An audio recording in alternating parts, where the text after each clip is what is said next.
Welcome ladies, Benjamin Selby-Hele here, your resident lifestyle and leadership coach, and we're talking all things meditation. So today I want to help you be able to create your own personal sanctuary. So by the end of today's video, you'll have created 5 personal ambitions that will serve as inspiration, and it'll offer your mind a sanctuary to go to and utilize, particularly when you're meditating. So again, just another option when it comes to applying that meditative practice and setting aside your time for your meditation. It's just another track of thought that you can utilize in order to keep yourself focused and clear your mind, most importantly. So the problem is, if we don't apply our meditation in general, but if we can't generate that focus, then we don't have a release. And from time to time, we can feel trapped. We can feel like there's 1,000,001 things going on in our head, and we're just stuck in the repetition and the monotony of the day to day. So by applying the strategies that I give you in this video, you're not only going to be able to sleep better, but you'll be able to escape to that happy place, the place in which you're working towards. It'll allow you to switch on focus and turn off your mind. So turn off your mind to the noise that's radiating around you at any given moment.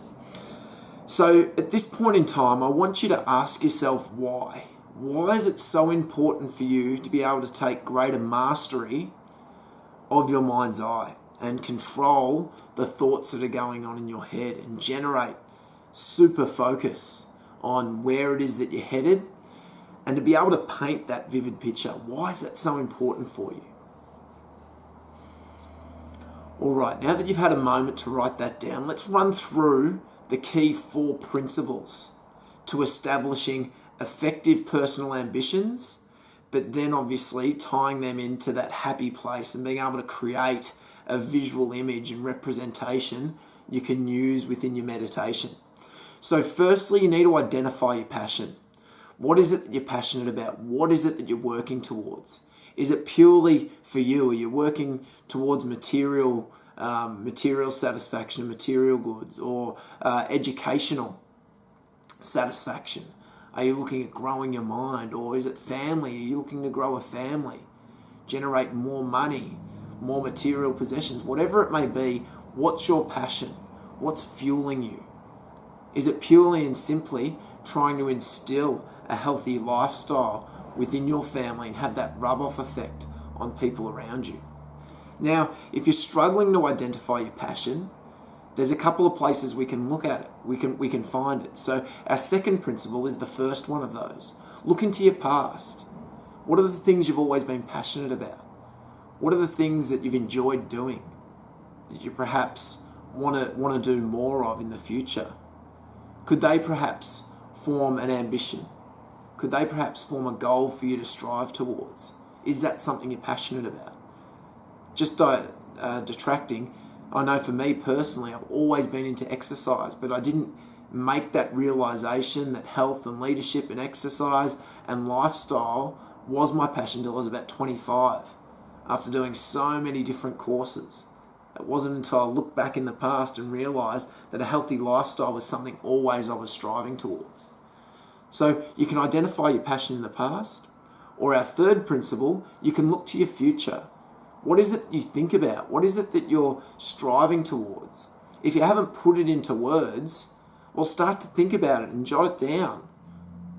Do you want a particular house on a particular street? Do you want a particular car? Do you want, the white picket fence and the beautiful family home and 5 kids? Whatever it may be, think about the future that you want to create for yourself. And then lastly, our 4th principle, write it down. So write it down and place a little bit of urgency on it, and give yourself a date as to when you want to have achieved this by. When do you want to acquire these things by, or be at this particular stage or this particular place within your life? So how do we apply that? How do we take what's in our head, bring it to life, and then allow ourselves to utilize that as a focus, especially when we're doing our meditation. So firstly, there's 4 steps. I'm keeping everything in 4s today. So firstly, you need to create 5 ambitions. So generally, start with the most long-term one. So it's 2016, so create a long-term ambition for where you want to be in 2021, then 2020, 2019, 2018, 2017. Now, the most long-term one's usually the biggest one. So then set your little markers and checkpoints in the years between that. So that's our first protocol. Secondly, we want to make it measurable and time-based. So is there, is it a degree of wealth? Is it, a certain number of kids? Is it, or perhaps you want to lose weight and get your perfect body? Is it a particular amount of kilos you need to drop? Whatever it is, make it measurable and then set a date on it, which you should have already done with initially, rather. So set a date on it so you've got some urgency that you can place on yourself on a day-to-day basis to ensure you get there.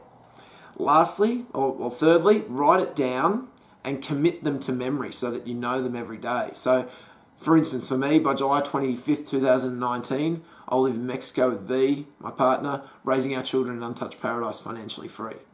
That's what I focus on when I meditate. That's what I focus on every day. And all my actions are working towards that.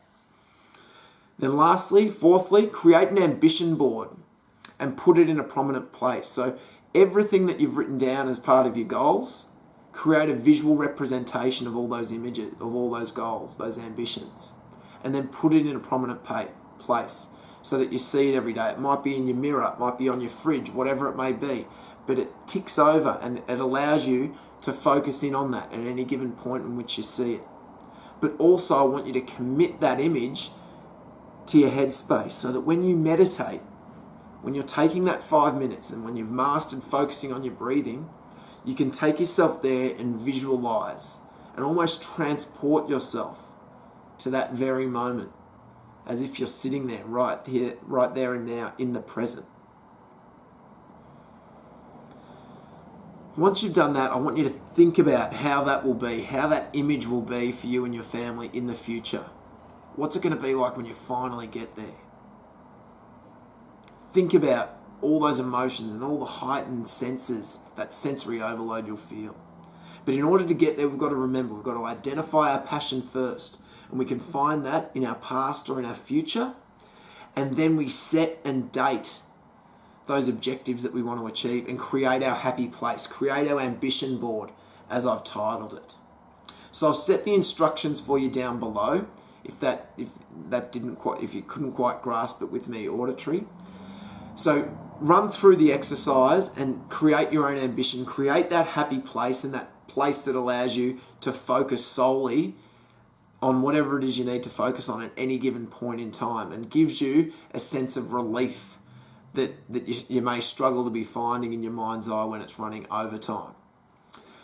With that being said, ladies, enjoy the process, focus on your process rather, and enjoy the journey, enjoy that week to come, and I'll see you in our next episode.